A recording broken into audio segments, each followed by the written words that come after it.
it's a good feedback mechanism for us. There are a couple of people who could not attend tonight and wanted to go back and watch the video, and I'll definitely share the link with them individually, and then we'll make a decision on whether or not sometimes what we'll do is edit a piece and put it together as either a teaching tool for some of our delegates who try to do this programming in their local areas. So anyway, it's helpful from that regard. And then the other thing is, you might hear some ideas which might be controversial or that you disagree with, and we just ask everybody to approach those ideas with an open mind. We'll do some breakout sessions, and that'll allow us to go into groups of 2 or 3 and explore some of these ideas that we'll pitch out there. And then we'll come back and share as a group as well. Most of our programming is very interactive. We try to make it dynamic. We approach things, here comes Diane. We approach our programming. Hey, Diane, welcome. Hey, Diane. We can see you. Can you hear us? Okay, well. She's on mute. Okay, there we go. Can you hear us, Diane? Yes, I can. Awesome. Sorry. Welcome. Thanks for joining. You're welcome.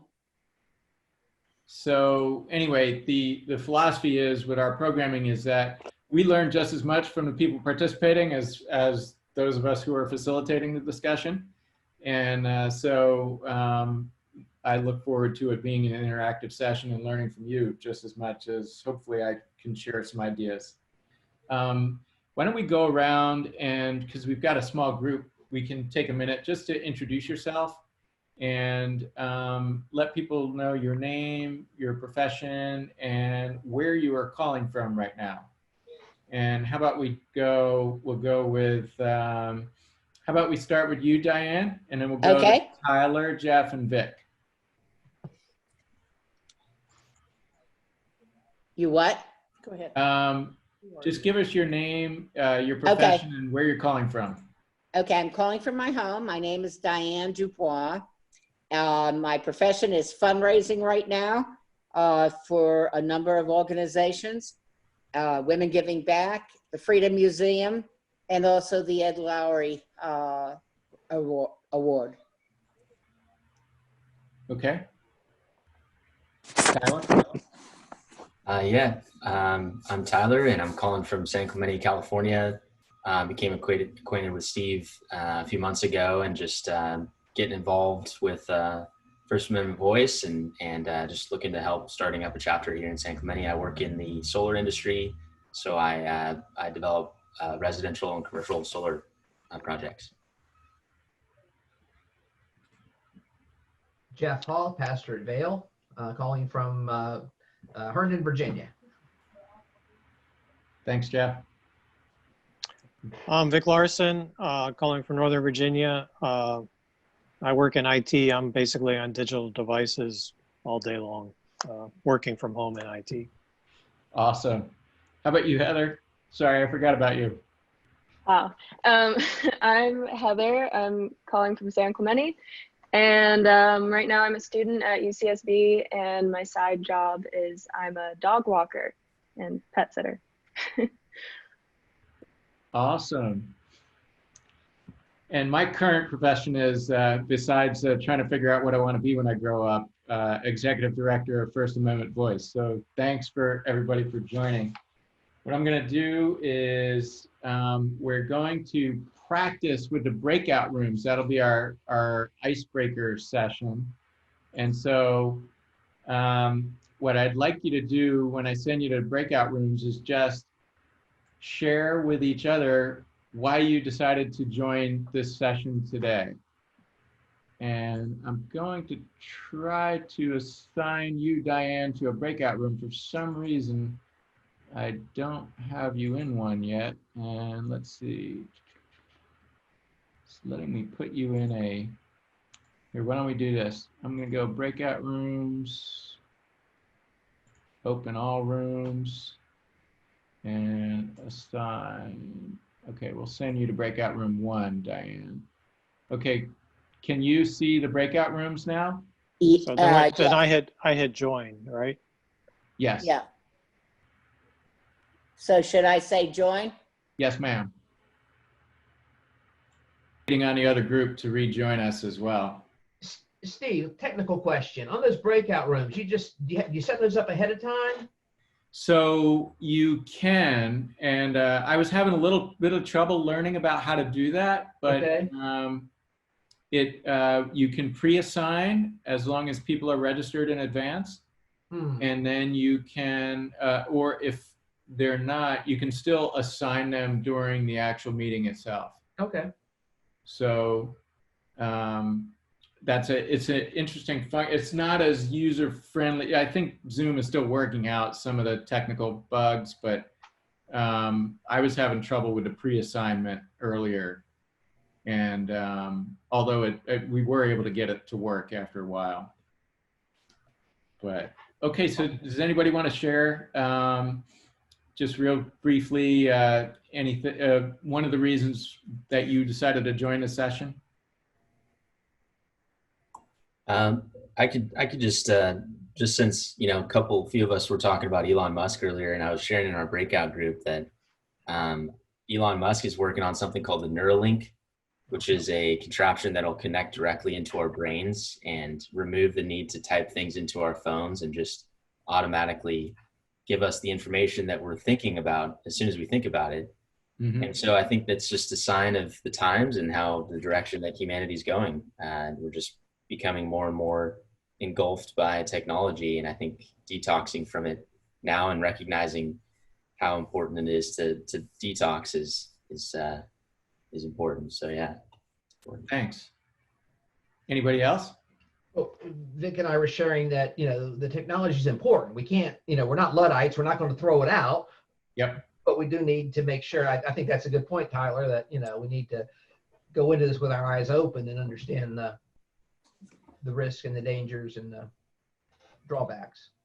No, that's a great point. It's absolutely, this isn't meant to be a session to decry, you know, technology, and it's basically, you know, technology is neither good nor evil. It's just there. And there's a happy medium. What's that, Diane? There's a happy medium. Yeah. And right now I think it's gone too much the other way in technology. And I'm a touchy type feeling, you know, I need to get in touch with people. When you do fundraising, you have to do it a one-on-one. Mm-hmm. And to send an email or to send a text, it's not good. It's picking up the phone and talking to someone, or visiting someone. Yeah. Yeah. And so anyway, we're here to, you know, basically raise awareness about the impact of technology potentially, and things we can do to mitigate some of the risks while leveraging the benefits of it. So anyway, let me put up my screen here and share that with you. And then what I want to do is see what we can learn about how technology is becoming more pervasive. And so cars nowadays have multiple cameras in them. As of 2018, it was actually US law that all cars must have a backup camera. But the Kia K900 has 16 different cameras and sensors to eliminate blind spots. The 2018 Nissan offered 360-degree camera capability on almost every model. Mm-hmm. And the 2019 Cadillac featured the first automotive dash cam. And the 2020 Cadillac CT6 features cameras or some form of sensor helping with the following: adaptive cruise control, adaptive park assist, automated emergency braking, automated high beams, blind spot monitor, driver attention monitor, which is an inward focusing camera, forward collision warning, lane departure warning, lane keeping assist, night vision, parking sensors, pedestrian detection, rear cross traffic alert, semi-autonomous driving mode, traffic sign recognition. So you get the point. Yeah. A lot of cameras starting to appear in our automobiles, and these are great from a safety perspective. They're probably also the automobile industry nudging us, which is an economic term that's in vogue nowadays. So it's nudging us toward fully autonomous vehicles in the future, somewhere out there. But a question that a lot of people are starting to ask is, where is this data going? We go about our lives many times unaware of the intrusion that technology plays. So for example, you see a Tesla there in the bottom left. You can play video games on the screen while waiting to charge or anywhere else, as long as you're not driving. The Tesla Model 3 also has Sentry mode, which is enabled by its 8 cameras. And Jeff Fowler recently wrote in a tech column for the Washington Post, it's only a couple months ago now, that his car got hit. It was parked on the street in Washington, D.C., and it got hit. Tesla was able to show him video feedback from 3 different angles of a bus sideswiping his car, to include they were able to get the driver's face as the bus drove by after his car got hit. Here's another question. How many of you, and you don't need to answer this, it's just a rhetorical question, how many of you have ever gone parking? Well, new cars soon to be are going to enable chaperone mode. So if you would like to see what your teenagers are doing, they can activate an inside camera in there to make sure maybe your kids aren't parking, or your grandchildren in some of our cases. So what we don't know is that, you know, sooner or later, insurance companies are going to start getting a hold of some of that data that's going out there. And that could impact your insurance policies and how companies are mitigating risk from their perspective. But regardless of whether or not we realize it, technology is creeping into every aspect of our lives. And beyond that, it's even changing the way we think. It's even changing the physiological makeup of our brains. So there's a book that just recently came out called Detox Your Mind, or Brainwash, and the subtitle's Detox Your Mind. And it's 2 MDs, David Perlmutter, who's a best-selling author, some of you may have read him, and his son Austin, who co-authored this with him. They asked some really compelling questions in there about when you're driving to work, what are you doing? Are you texting, checking email, talking? When you should be focused on traffic signals? When you're at work, or at home even, do you find it hard to focus or concentrate without digital distractions? Do you connect with people mostly through emails, texts, and phone calls? Maybe a lot of us don't on this call, but the average internet user nowadays spends 2 hours a day on social media. One survey found that 42% of the time Americans are awake, their eyes are fixated on either a TV, smartphone, tablet, or computer. Yeah. So it's becoming more and more prevalent. Digital addiction is becoming an issue. Ericsson, which is the European mobile phone maker, Ericsson puts out a mobility report at least every year, maybe even quarterly. But their November 2019 report cites that there are now 5.9 billion subscribers for mobile phones on Earth, with 8 billion subscriptions. That, and a lot of firms, you know, have company subscriptions for their employees, and then employees have their own personal accounts. So that's why there's some duplicity there in those numbers, or duplication. But there's a huge amount of just attention to screen time. And it's having implications in terms of the physiological makeup of our mind. I cite Nicholas Carr there. There's a book called The Shallows that he published 10 years ago now, where he's a neuroscientist. And what he found was the sensory receptive portions of the brain are growing larger because of all this digital exposure. And the deep thinking, more reflective portions are in atrophy. And that's something we should all be concerned about. And beyond that, there's another aspect that's impacting our mind from a qualitative perspective, and that's Franklin Ford writes about that only a few years ago in World Without Mind. One of the chapters he titles Organic Mind. And what he's talking about there is we are consuming vast amounts of junk food for the brain. And just like we consumed a lot of fast food, processed food, from about the 1950s on, when a lot of that food was developed and went mainstream in our country, it took us decades to realize that the processed food was unhealthy for us. And so what are we doing about the junk food for the mind that continues to come in? We're going to show a quick video for you to think about this from a different perspective. And I'll let Heather go ahead and I'll stop sharing that. And Heather's going to share that for us. So whenever you're ready, Heather, you can go ahead and tee that video up.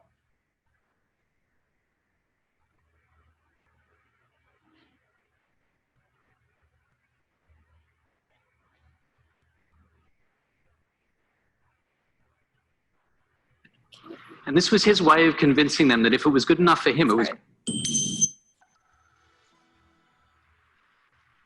So a few years ago, I heard an interesting rumor. Apparently, the head of a large pet food company would go into the annual shareholders meeting with a can of dog food, and he would eat the can of dog food. And this was his way of convincing them that if it was good enough for him, it was good enough for their pets. This strategy is now known as dog fooding, and it's a common strategy in the business world. Doesn't mean everyone goes in and eats dog food, but business people will use their own products to demonstrate that they feel that they're confident in them. Now, this is a widespread practice, but I think what's really interesting is when you find exceptions to this rule, when you find cases of businesses or people in businesses who don't use their own products. Turns out there's one industry where this happens in a common way, in a pretty regular way, and that is the screen-based tech industry.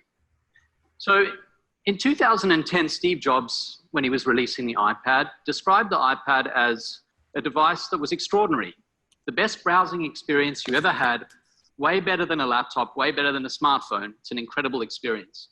Now, a couple of months later, he was approached by a journalist from the New York Times, and they had a long phone call. And at the end of the call, the journalist threw in a question that seemed like a sort of softball.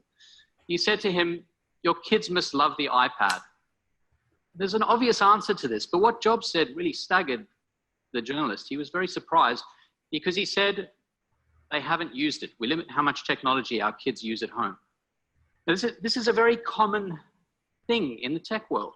In fact, there's a school quite near Silicon Valley called the Waldorf School of the Peninsula, and they don't introduce screens until the 8th grade. Now, what's really interesting about the school is that 75% of the kids who go there have parents who are high-level Silicon Valley tech execs. So when I heard about this, I thought it was interesting and surprising, and it pushed me to consider what screens were doing to me and to my family and the people I loved and to people at large. And so for the last 5 years, as a professor of business and psychology, I've been studying the effect of screens on our lives. And I want to start by just focusing on how much time they take from us. And then we can talk about what that time looks like. So what I'm showing you here is the average 24-hour workday at 3 different points in history. 2007, 10 years ago, 2015, and then data that I collected actually only last week. And a lot of things haven't changed all that much. So we sleep roughly 7.5 to 8 hours a day. Some people say that's declined slightly, but it hasn't changed much. We work 8.5 to 9 hours a day. We engage in survival activities. These are things like eating and bathing and looking after kids, about 3 hours a day. And that leaves this white space. That's our personal time. That space is incredibly important to us. That's the space where we do things that make us individuals. That's where hobbies happen, where we have close relationships, where we really think about our lives, where we get creative, where we zoom back and try to work out whether our lives have been meaningful. And of course, we get some of that from work as well. But when people look back on their lives and they wonder what their lives have been like at the end of their lives, you look at the last things they say, they are talking about those moments that happen in that white personal space. So it's sacred. It's important to us. Now, what I'm going to do is show you how much of that space is taken up by screens across time. In 2007, this much. That was the year that Apple introduced the first iPhone. 8 years later, this much. Now, this much.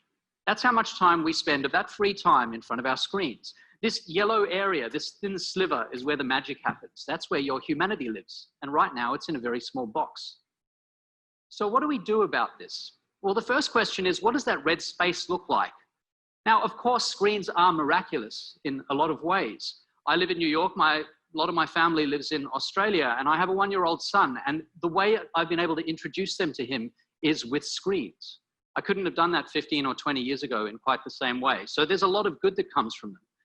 One thing you can do is you can ask yourself what goes on during that time. How enriching are the apps that we're using? And some are enriching. If you stop people while they're using them and say, tell us, how do you feel right now? They say they feel pretty good about these apps. Those that focus on relaxation, exercise, weather, reading, education, and health. They spend an average of 9 minutes a day on each of these. These apps make them much less happy. About half the people, when you interrupt them and say, how do you feel, say they don't feel good about using them. Now, what's interesting about these, dating, social networking, gaming, entertainment, news, web browsing, people spend 27 minutes a day on each of these. We're spending 3 times longer on the apps that don't make us happy. That doesn't seem very wise. Now, one of the reasons we spend so much time on these apps that make us unhappy is they rob us of stopping cues. Stopping cues were everywhere in the 20th century. They were baked into everything we did. A stopping cue is basically a signal that it's time to move on, to do something new, to do something different. And think about newspapers. Eventually you get to the end, you fold the newspaper away, you put it aside. The same with magazines, books, you get to the end of a chapter, prompts you to consider whether you want to continue. You watched a show on TV, eventually the show would end and then you'd have a week until the next one came. So there were stopping cues everywhere. But the way we consume media today is such that there are no stopping cues. The newsfeed just rolls on and everything's bottomless. Twitter, Facebook, Instagram, email, text messaging, the news. And when you do check all sorts of other sources, you can just keep going on and on and on. So we can get a cue about what to do from Western Europe, where they seem to have a number of pretty good ideas in the workplace. Here's one example. This is a Dutch design firm. And what they've done is they've rigged the desks to the ceiling. And at 6 p.m. every day, it doesn't matter who you're emailing or what you're doing, the desks rise to the ceiling. 4 days a week, the space turns into a yoga studio. 1 day a week into a dance club. It's really up to you which ones you stick around for. But this is a great stopping rule because it means that at the end of the day, everything stops. There's no way to work. At Daimler, the German car company, they've got another great strategy. When you go on vacation, instead of saying this person's on vacation, they'll get back to you eventually, they say this person's on vacation, so we've deleted your email. This person will never see the email you just sent.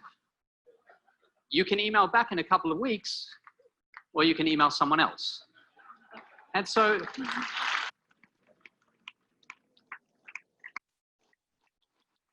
you can imagine what that's like. You go on vacation and you're actually on vacation. The people who work at this company feel that they actually get a break from work. But of course, that doesn't tell us much about what we should do at home in our own lives. And so I want to make some suggestions. You know, it's easy to say between, say, 5 and 6 p.m., I'm going to not use my phone. The problem is 5 and 6 p.m. looks different on different days. I think a far better strategy is to say, I do certain things every day. There are certain occasions that happen every day, like eating dinner. Sometimes I'll be alone, sometimes with other people, sometimes in a restaurant, sometimes at home. But the rule that I've adopted is I will never use my phone at the table. It's far away as possible. Because we're really bad at resisting temptation, but when you have a stopping cue that every time dinner begins, my phone goes far away, you avoid temptation altogether. At first, it hurts. I had massive FOMO. I struggled. But what happens is you get used to it. You overcome the withdrawal the same way you would from a drug. And what happens is life becomes more colorful, richer, more interesting. You have better conversations. You really connect with the people who are there with you. I think it's a fantastic strategy. And we know it works because when people do this, and I've tracked a whole lot of people who have tried this, it expands. They feel so good about it that they start doing it for the first hour of the day in the morning. They start putting their phones on airplane mode on the weekend. That way your phone remains a camera, but it's no longer a phone. It's a really powerful idea, and we know people feel much better about their lives when they do this. So what's the take home here? You know, screens are miraculous. I've already said that. And I feel that it's true. But the way we use them is a lot like driving down a really fast, long road. And you're in a car where the accelerator is mashed to the floor. It's kind of hard to reach the brake pedal. And you've got a choice. You can either glide by past, say, the beautiful ocean scenes and take snaps out the window. And that's the easy thing to do.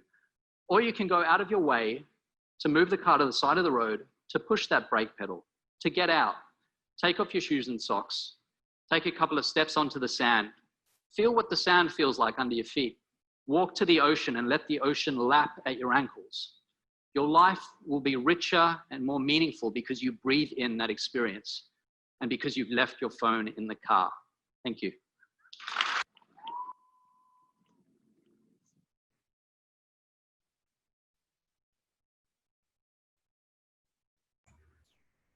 Awesome. Thank you, Heather, for sharing that.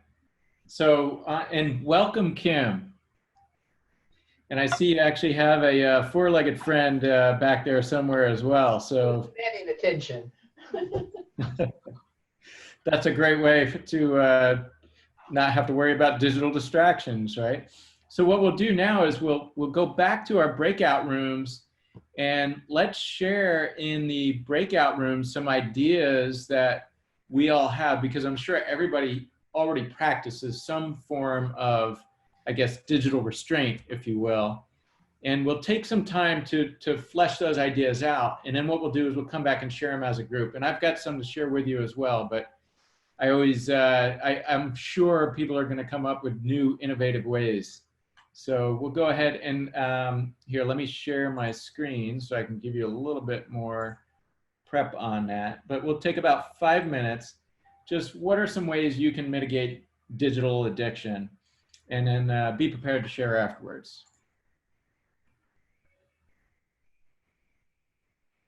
Hey, welcome back. Hello. Everybody is rejoining us. I think I see everybody. There we go. Awesome. So does anybody want to share some ideas you came up with? I will. So we were talking about how, like, a lot of the times the first thing that we do in the morning, or at least I do, first thing in the morning is check our phone, because like my phone is my alarm clock, and so instantly like I turn it off and turn off the alarm and then go to like Instagram or whatever. Before you know it, I've spent like 2 hours on Instagram and I haven't even like started my day. So we talked about like getting an old-fashioned alarm clock and using that instead of your phone as your alarm clock to try and like not have your phone be the first thing you're looking at in the morning. Cool. What other ideas are out there?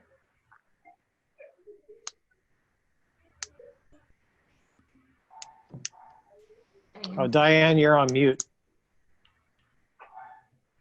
The first thing I do in the morning is the same thing Heather does, check the phone to see, you know, anybody's text me, what's on Instagram and stuff like that. So the other thing I'm doing now is I have my iPhone, but I'm not looking at it because I'm paying attention to what's here.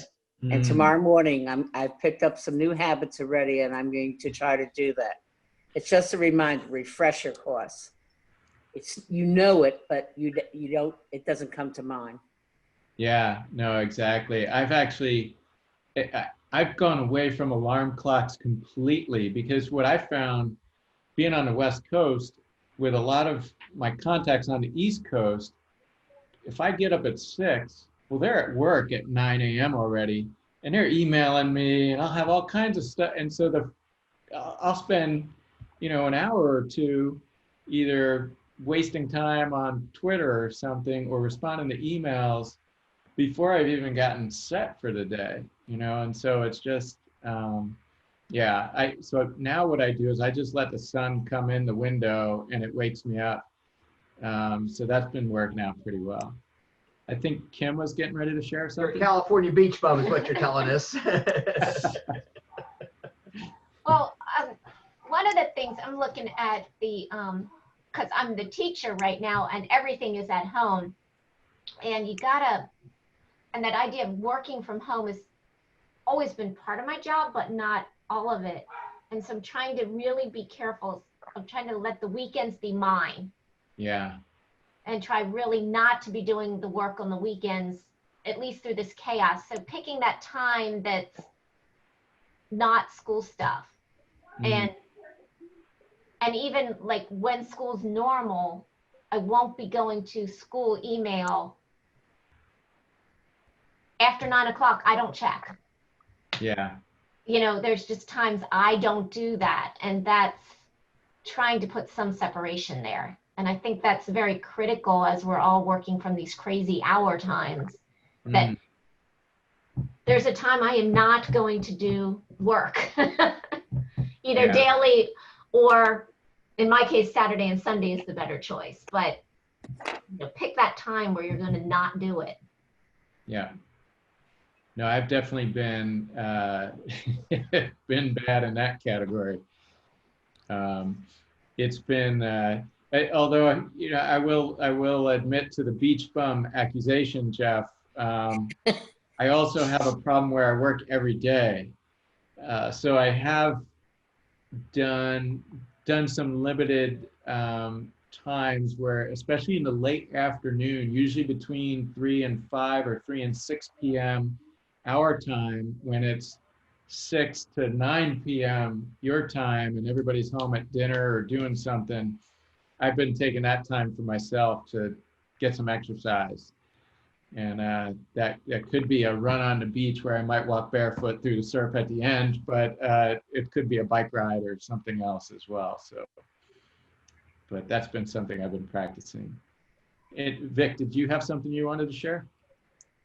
Yeah, I try. You know, I work at home, and I try and get out for a walk outside every day. There's just something about reconnecting with nature that, I mean, it's exercise, but it's more than that. Oh yeah, no, it's powerful. Yeah. Yeah. I find it a little challenging where there's a few servers that I keep track of, and so like there's certain messages that I kind of have to get and respond to, but everything's in a category where there's a lot of stuff I'll see come in over the weekend, and I'm just decide I'm not going to respond to that until Monday morning, and I do a fair amount of that. It's been a journey, I think, for me. So I came from the military where the expectation is that you were available 24/7. And so I never was not, even before the smartphones, we had in the 82nd a cell phone beeper combination. And, you know, you were just always on call and alert. I'm sure, Jeff, you get a bit of that as a pastor. And yep. You know, and you're monitoring your servers. It's similar. There's an expectation coming that, you know, Diane comes from the newspaper business, which you know, is typical round the clock activity with respect to what's going on in the world. So it's taken me some time to wean off of that, I guess, the digital IV there, and try to carve out some space, some, you know, personal space. Yeah. But yeah, it took me a long time to learn I don't have to answer the phone every time it rings. You know, we have voicemail, and maybe that's the landline, that's the cell phone. It's just like, you know, we can let it go. And if it's important, they're going to leave you a voicemail. Yeah, even if it's, hey, you know, call me. But, we actually at some point, everyone in the house had a cell phone, and we got rid of the landline because it was just solicitors. We have audio caller ID on our landline, so you know we can tell who's calling, and distinctive rings. So you know oh, that's Ashley. Yeah, we'll talk to Ashley. But if it's unknown caller, or you know, they can leave a message. Yeah. One thing that I think Heather was saying in our breakout was turning off notifications. Like my phone is sitting right here next to my desk, and I just got a notification right now, and it for a moment, a slight moment, distracted me from what was Yep. going on here. And it's something I'm going to try to start incorporating into my day to day is just turning off notifications, going on do not disturb mode, so that there's no chance that I could be getting those momentary distractions. Mm. Well, that doesn't have to be all or nothing. You can turn it down to just the notifications you want to be dealing with. Yeah, exactly. And so there's a lot that technology gives us with respect to notifications. You can set your phone for sleep time. And so I have from 11 p.m. I think to 6 a.m. every day. My phone will not light up, it will not beep, it will not vibrate, it will not do anything. Even if it was right by my bed, I wouldn't hear it. And so that's a nice function. And there are some other things that you can do as well. There's, I know back in the day before the pandemic, when I would make a lunch reservation to go meet somebody for lunch, it would automatically block out the time of that reservation so I wouldn't receive any phone calls during that time, which was really nice. And sort of what the guy in the video was talking about, it allowed me to focus and have my attention on the individual I was sharing lunch with that day without that distraction. Because it's like Tyler just said, even though you're trying to focus, the technology has been engineered this way. And you saw him comment about Steve Jobs' response to the reporter. That's not just a one-off instance with Silicon Valley executives. Many, if not most, of Silicon Valley executives are not allowing their kids to be exposed to technology because they understand that they've used neuroscience to engineer addiction into these platforms. That's where the revenue stream comes from, is by capturing our attention. And then, of course, selling the data, which has been reported on quite a bit in the press. So does anybody have any other ideas that we didn't talk about or that you really want to share with the group from your session? Just one thing about that video that I thought maybe wasn't even as telling as the real situation was when he showed 2007 and I think 2015 and 2017 and how much the media use growth has come about over that time.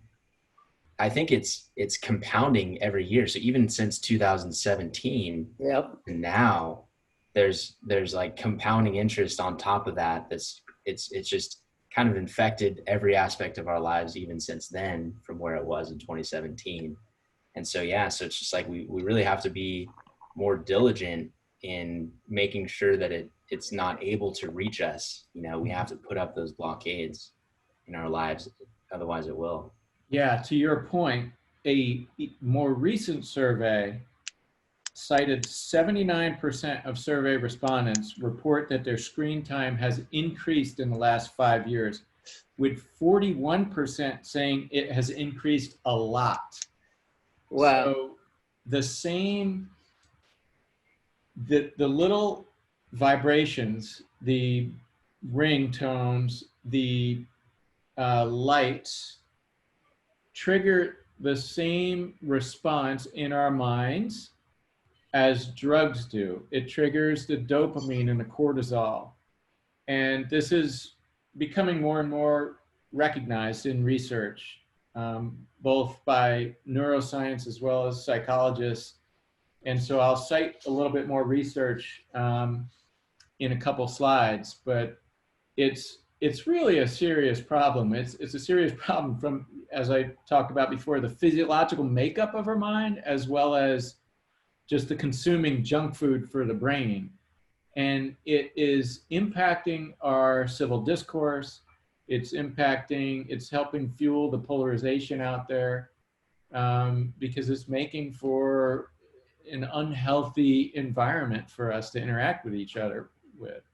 So anyway, it's just things to consider as we go out there into the public square, and as we focus on our own health and well-being.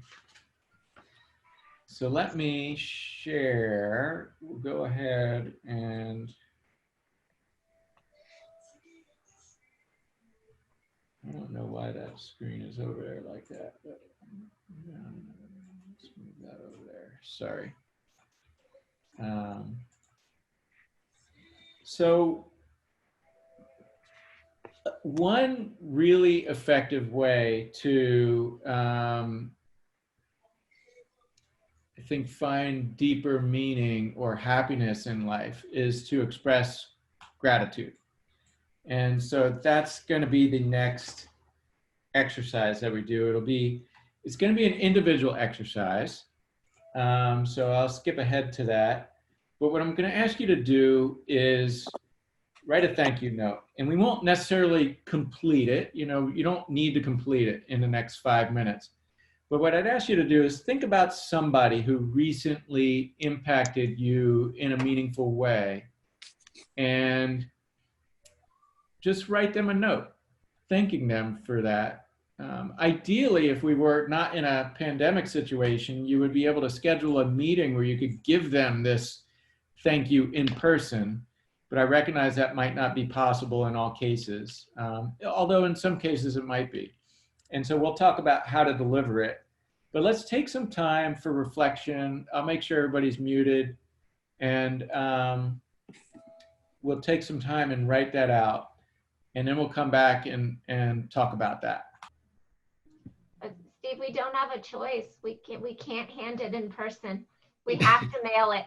It's actually friendlier. It's actually friendlier to mail it. Yep. Totally understand nowadays. Yeah. It's crazy. And even then, they might want to let it sit in the mailbox for a couple days before they get it, right? Or I guess it goes through the post office, so it's got to pass some sort of process, but who knows? Who knows? I doubt it. That's one thing. For all our mail. Mm-hmm. That's one thing people comment when I send cards and everything, or write a note, and they say, like after they've gotten better and all, and they've come back to church and they said, you know what, the one thing I love is getting your cards and keeping my spirits up. And so the written word and getting cards and all, I think it's important to do. And I have many thank you notes. Awesome. And this has been a hard time for me during this, what do you call it, prison. Yeah. Because I like getting out. I like talking to people. I like hugging people.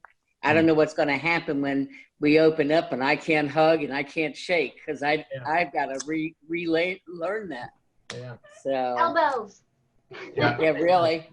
Not the same. No, it's not. Yeah, it's hard. It's so hard to resist. I come from a culture in the military where, I mean, everybody hugs. It's just and I think part of it is because we value life so much. We know that it could be really short in many cases, and we've seen that play out. And so when you see somebody, it's just automatic. You go up and you hug them, and so I've been trying that elbow thing and fist bumps and stuff like that. And a lot of my buddies here in San Clemente don't abide by that. They still come up and grab me anyway. Right. So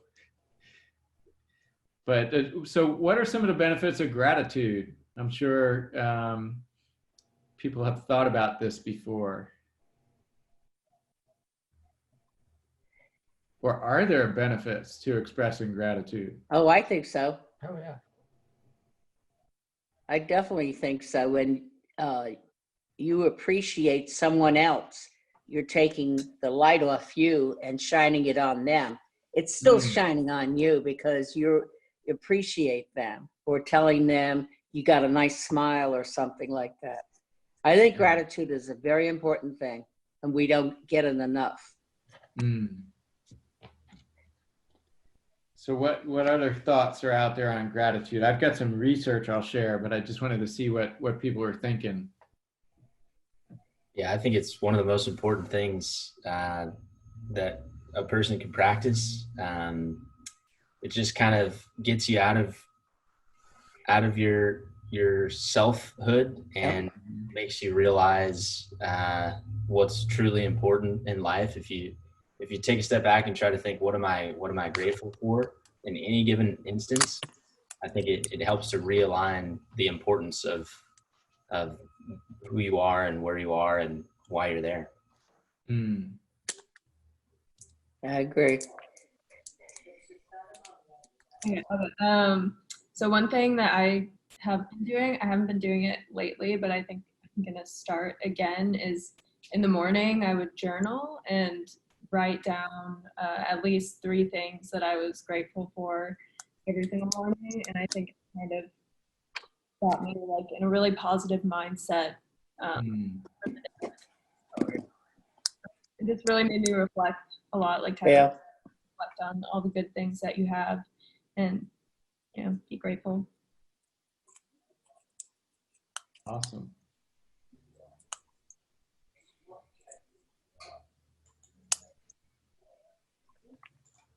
So I'll share with, Piglet noticed that even though he had a very small heart, it could hold a rather large amount of gratitude. And I think we'd all agree Piglet was a pretty happy character in Winnie the Pooh. There's tremendous health benefits to gratitude, and the exercise that Heather shared is a popular one in terms of journaling, either in the early morning or before you go to bed.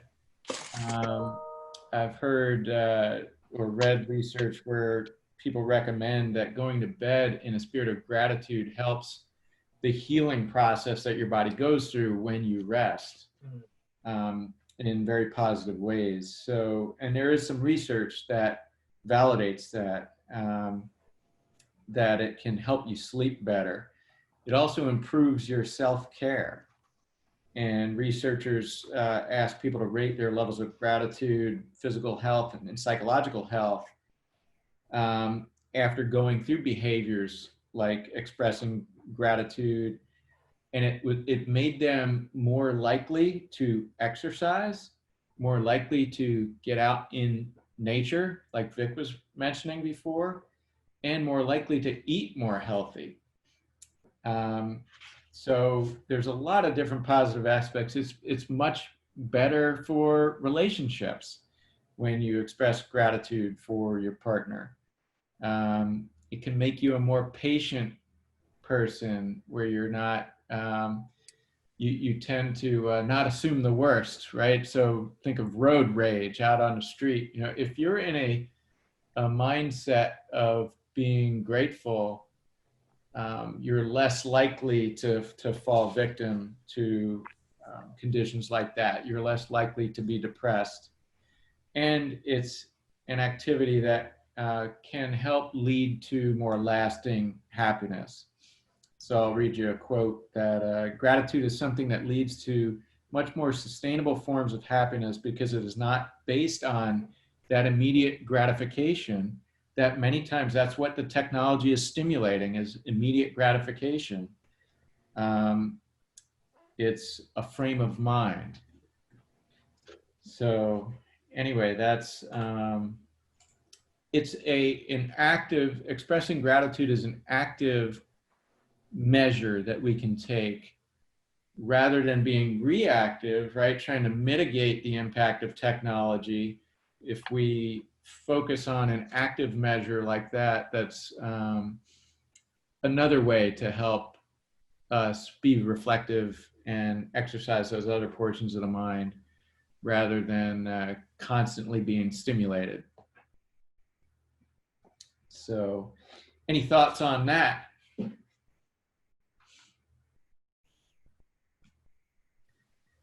But we are nearing the end of our session here. So what I wanted to do was share one more slide, and let me put that up for you quickly, and I'll let you take a look at that. But it's just some ideas. I know everybody came up with different ideas in your breakout sessions and you shared them with the group as a whole. But these are some things that you can consider.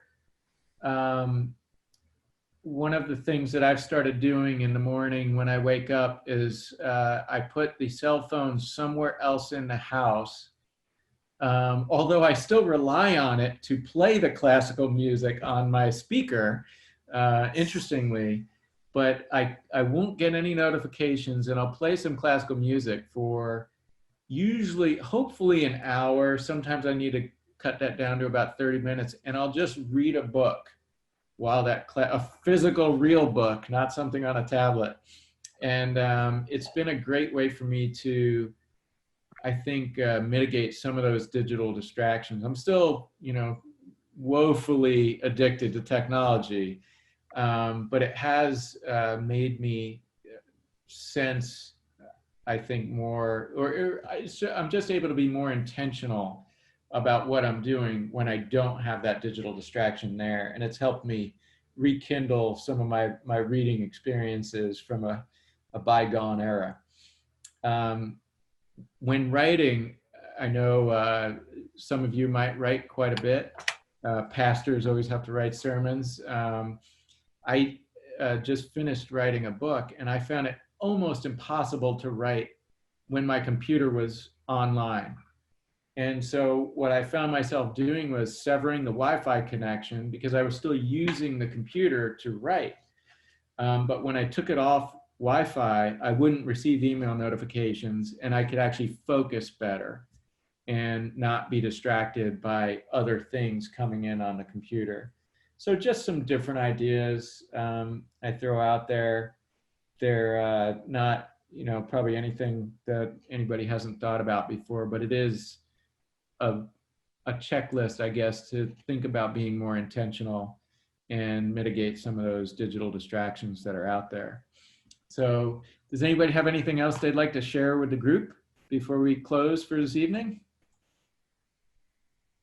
Well, I would say, and Jeff probably finds this with his sermons, you probably found it with your writing, that, part of, when I'm doing my job and I need to kind of really think about something and develop kind of a really critical idea, just going for a walk and being away from technology and pondering it for a period of time is really important. And it takes time to kind of do deeper thinking and deeper connections. And you can't do that when you're getting lots of interruptions and when you have this kind of constant stream of data that you're not processing. That's such a great point. Yeah, I found that I actually had a block for quite some time when I had been working on the book, and I ended up going out into the desert, and I spent the night at Joshua Tree camping out with my dog at the time and just looking up at the stars. And it was amazing because I had this just revelation that I was trying to write 2 books at the same time. I was trying to tell this compelling story, but I was also introducing a whole bunch of policy wonk nonsense that only people in DC would really want to read. And when I realized that they were 2 separate things, and I was able to separate out the policy stuff from the story, all of a sudden it just flowed. It was amazing, but I don't think I would have got there if I didn't do what you just said, Vic. Yeah. Sometimes walking the dog or cutting the grass or even taking a shower, and that stepping away from it just really helps back here let things float up. Yeah. Working out. Sometimes I have that too. Yeah, when I work out, I've got the TV on. I'm watching Netflix. So. Okay. Well, that fits into the whole junk food paradigm that you've introduced at the beginning. Yeah. And that's okay if it's intentional. Yeah, exactly. So if because there's so much good from technology and from some of the programming we can get on television, or, so just look at this platform and our ability to share, or the TED Talk. Sometimes wanting to see my next episode is what motivates me to exercise. So, well, that's true. That's okay. That's awesome. I think the other side of this on that doing ideas, and I know you do it and I do it too, good old fashioned paper Yeah. for processing ideas. Yeah. It's that doodling and that you get from paper you don't get from the computer. Mm. Yeah, I found that I need to, when I edit, like I'm okay with stream of consciousness on the computer, but when I print it out, I've got to print it out. I can't edit on the, it's not, I just can't even think that way. Editing, I've got to print it out and just handwrite in there. Otherwise, it's just, it doesn't work for me. I don't know why. Just the way my brain operates, I guess. But, well, thanks so much, everybody, for joining us. I hope you enjoyed the breakout rooms. I hope you enjoyed some of the ideas. Thank you for sharing your ideas. We're trying to do more programming, innovative programming like this, where fortunately we're able to take it virtual given the current state of the pandemic and still reach audiences. I would prefer to do it in person if we were able to, but unfortunately that's not the case. But Zoom is a versatile enough platform that gives us a lot of different interactive capability, only some of which we explored here tonight. So feel free, if you know of other people who might want to experience this. We'll have other sessions, I'm sure, and it's not limited by geography at all, so we can open it up to others, whether it's this or some of our media bias stuff that we focus on, or just the First Amendment space writ large.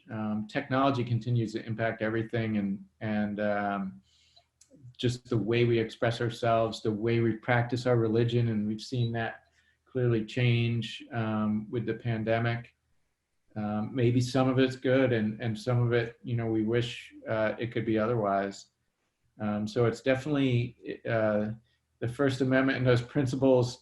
While some people think they might be these esoteric ideas that happened 200 years ago, they are dynamic and they're in the public square today with almost every issue out there. We're seeing it with freedom of assembly right now across the country, and how people are petitioning the government for grievance. So it's definitely challenging times. And so thanks for being part of the program and joining tonight. And thank you for putting it on and everybody Thank you. sharing their ideas. Yes, Thanks, you. Diane. Yeah. Thank you. Thanks, Tyler. All right. Nice meeting you, Tyler. Take care. Bye, Heather. Thank you. Bye. Bye, Jeff. Bye, See you, everybody. Thanks for joining us. Yeah. Thank you, Steve. Bye-bye. Thank you.